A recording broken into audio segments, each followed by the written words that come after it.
Mas Reski, ini fotoku banyak banget yang masuk data licensing. Pilih mana? Pilih masuk data licensing atau masuk portofolio? Apa kelebihan dan kekurangannya? Kita simak di video kali ini. Kita mulai.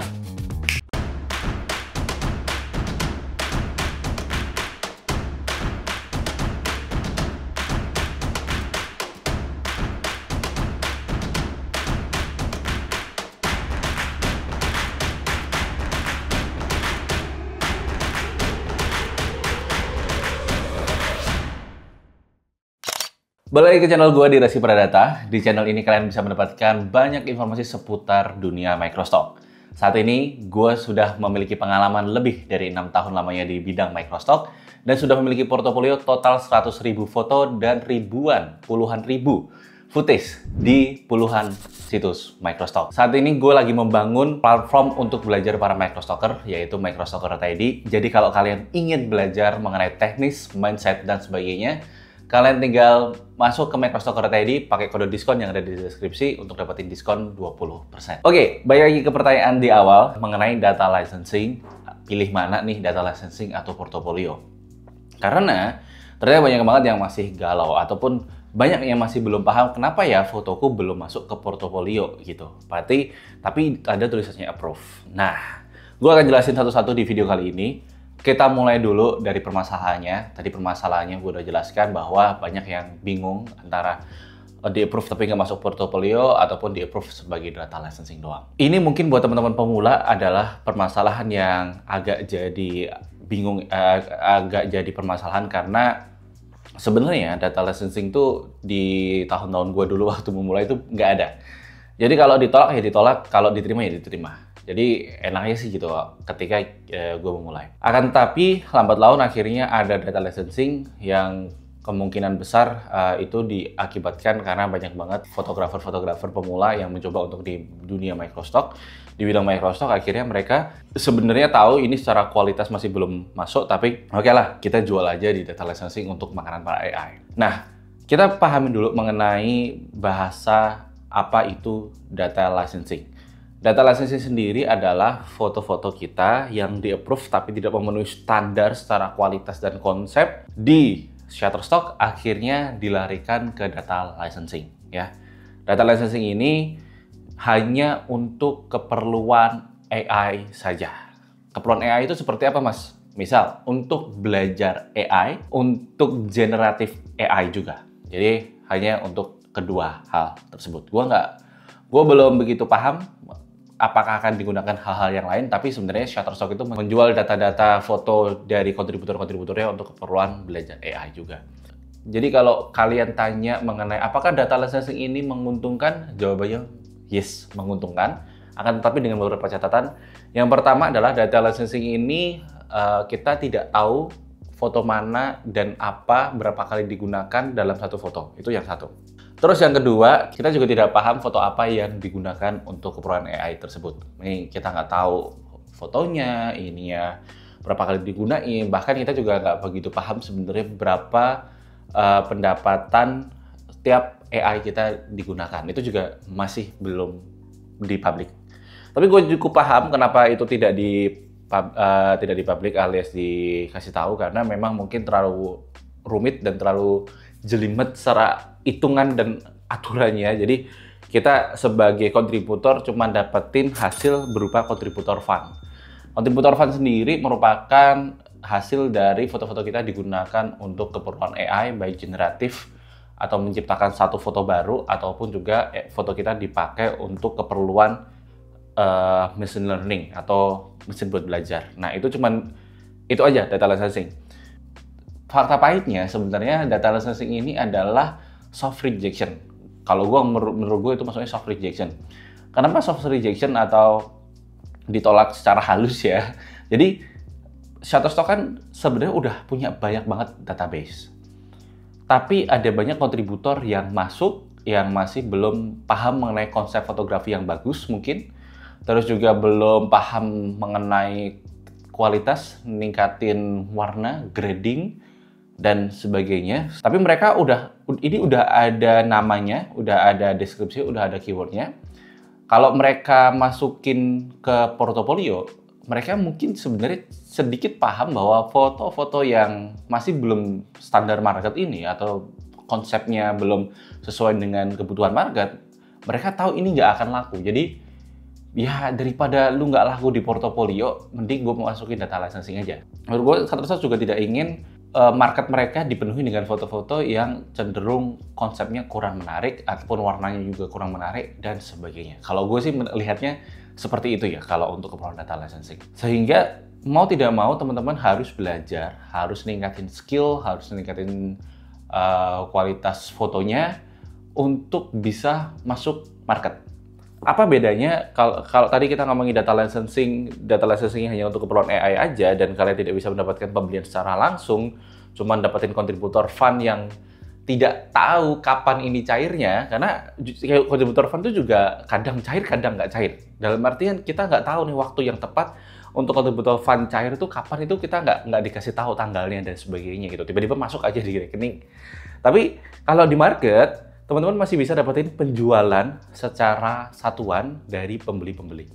Nah, ini bedanya. Kalau teman-teman masuk ke portofolio, foto kalian bisa kelihatan di mesin pencarinya Shutterstock. Kalau kalian cari shutterstock.com, terus kalian ketikin deskripsi foto kalian atau keyword-keyword foto kalian, itu akan muncul ya. Nah, itu kalau udah muncul berarti sebagai penanda bahwa pembeli itu bisa beli foto kalian. Itu enak ya. Kita pun jadi punya kesempatan untuk mendapatkan pembelian dalam bentuk yang beragam. Misal, kalau teman-teman dapetin cuma 1 sen alias 0,1 dolar gitu, itu berarti pembeliannya datangnya dari subscription atau dari pelanggan tetapnya Shutterstock. Tapi ada yang dapatnya sampai puluhan, bahkan ratusan dolar. Kemarin gue sempat lihat ada yang dapetin 1.000 dolar satu foto. Nah, itu bisa jadi foto-foto tersebut memang dibeli dengan lisensi yang lebih tinggi. Nah, lisensi yang lebih tinggi itu misal kayak lisensi media, lisensi enhance, lisensi enterprise, dan sebagainya. Ada banyak banget lisensi-lisensi yang kalian bisa pelajari di Microstalker tadi di rekamannya kelasnya Mas Daniel Rizwandi dari Visual. Jadi ada banyak banget lisensi yang kalian bisa dapetin dan masing-masing lisensi itu royalty-nya berbeda-beda. Nah, yang kita kejar biasanya memang pembelian lisensi-lisensi tinggi. Masalahnya lisensi-lisensi tinggi ini hanya bisa didapatkan terkadang melalui kualitas-kualitas foto yang bagus. Sesuai dengan standar iklan, sesuai dengan kebutuhan klien, sesuai dengan tingkat komersial tertinggi, dan kebanyakan juga pembeli-pembeli dengan lisensi yang tinggi itu datangnya dari luar negeri. Jadi kita juga harus tahu kualitas, kita harus tahu juga mengenai apa yang market-market luar atau pembeli-pembeli luar dari Amerika, dari Eropa itu inginkan agar mereka mau membeli lisensi dengan tingkat lanjut, bukan lisensi standar aja, bukan lisensi yang dari subscription gitu. Nah, itulah yang harus jadi patokan teman-teman. Jadi kembali lagi bahwa apakah memilih data licensing atau kita memilih untuk ke portofolio, usahakan apapun itu masuknya ke portofolio, bukan ke data licensing. Fakta pahitnya gini teman-teman, di portofolioku, aku punya sekitar 22.000 sekarang portofolio di Shutterstock foto, dan kalau nggak salah 2.000 footage. Itu bisa mendapatkan kontributor fund dengan jumlah yang cukup besar. Gue di Adobe pernah dapetin berapa ratus dolar, pokoknya gede banget, bisa buat beli lensa satu. Ataupun di Shutterstock juga gue udah hasilin berapa juta juga, karena gue udah dapet beberapa kali dan jumlahnya cukup besar. Padahal faktanya di akun Shutterstockku yang masuk ke lolos data licensing itu kayaknya belum ada 100 foto. Jadi belum ada 100 foto tapi kok dapatnya lebih besar. Sehingga gue berkesimpulan foto-foto yang masuk ke portofolio itu juga bisa diperjualbelikan di AI dan kita juga dapetin contributor fund.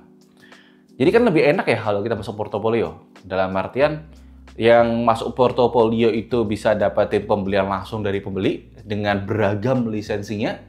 Terus kita pun juga bisa mendapatkan contributor fund yang dengan jumlah yang cukup besar. Jadi hanya itu aja teman-teman, kalau menurutku memang kalian harus masuk ke portofolio. Sebagai catatan juga bahwa pengalaman gue berjualan di banyak platform Microstock, ada sekian banyak platform itu menemukan bahwa kalau fotonya diterima di Shutterstock Portfolio, itu kecenderungannya di berbagai platform lainnya juga ngikutin. Mereka juga pasti akan mau menerima. iStock, Getty yang cukup berat juga, terus Adobe juga mau menerima, terus sekarang gue berjual di Envato Element Photo itu juga keterima juga. Jadi menurut gue untuk foto-foto yang masuk ke Shutterstock Portfolio itu udah cukup standar untuk dibagikan ke berbagai tempat gitu. Sehingga saran gue terakhir, teman-teman silakan kalau misal masih sering masuk ke data licensing, kalian perlu belajar konsep foto. Kalian perlu belajar meningkatkan kualitas foto. Kita nggak ngomongin gear apa yang dipakai ya. Walaupun fakta pahitnya, gear juga menentukan. Misal teman-teman memulai dengan kamera, itu akan jauh lebih gampang keterima di portofolio dibandingkan masuk ke data licensing. Tapi yang dari HP pun juga tidak bisa menutup kemungkinan kalau yang kalian bermain dari HP itu juga pasti bisa keterima di portofolio. Udah ada banyak yang buktiin, dan itu juga udah ada ya beberapa teman-teman dari Instagram, dari followers bahwa oh bisa kok dapetin jackpot juga dari pembelian HP. Jadi kita nggak bisa menutup kemungkinan bahwa HP pun juga sebenarnya bisa ditingkatin kualitasnya, bisa ditingkatin konsep fotonya. Yang akan sangat sulit adalah ketika teman-teman fotonya cenderung ngasal tapi belum tahu komposisi foto, belum tahu cara editing dan sebagainya. Itu akan sangat sulit sekali untuk tembus ataupun lolos di portofolio. Itulah fakta-fakta pahit, dan menurut gue itu bukan fakta pahit tapi adalah tantangan-tantangan yang harus teman-teman hadapi, baik Microsoft kontributor yang baru berjuang dari HP ataupun yang sudah pakai kamera pun sebenarnya juga masih sering ditolak dan masuk ke data licensing. Apakah Mas Rizky ada yang masuk data licensing dengan kamera yang menurut gue cukup canggih ini ya, kamera Sony ZV-E10 yang gue pakai untuk nge-vlog ini, untuk bikin video ini? Jawabannya ya masih ada yang keterima. Dan biasanya yang tidak diterima itu ataupun yang masuk data licensing adalah foto-foto yang cenderung gue ngasal. Jadi kayak jepret aja deh, asal jepret gitu. Kadang lebih keterima di data licensing dibandingin masuk ke portofolio. Tapi buat gue nggak ada masalah sebenarnya. Ya itu PR dari teman-teman. Silahkan belajar, tingkatin kualitas, tingkatin skill, tingkatin pemahaman tentang foto-foto di Microstock yang laku seperti apa dan yang dicari seperti apa. Itulah kenapa gue juga membuat Microstocker tadi, tempat belajar para Microstocker untuk mengasah skill, mengasah mindset juga iya, dan ada berbagai fitur-fitur lainnya seperti brief, seperti kalender, dan downloadable digital download banyak banget. Jadi kalian bisa pakai itu di Microsoft tadi, kalian bisa cek aja linknya di deskripsi. Gitu aja teman-teman, menurut kalian gimana? Apakah kalian setuju untuk masuk ke data licensing atau pengennya masuk ke portofolio? Tulis pendapat kalian di kolom komentar ya. Teman-teman, gitu aja. Thank you udah menyimak video ini sampai selesai. Gue Reski. Jangan lupa untuk follow Instagram gue di Reski11, join channelnya di Telegram, WhatsApp, ataupun juga di Instagram, biar tidak ketinggalan info-info menarik dan up to date seputar dunia Microsoft. Gue Reski, sampai jumpa di video selanjutnya.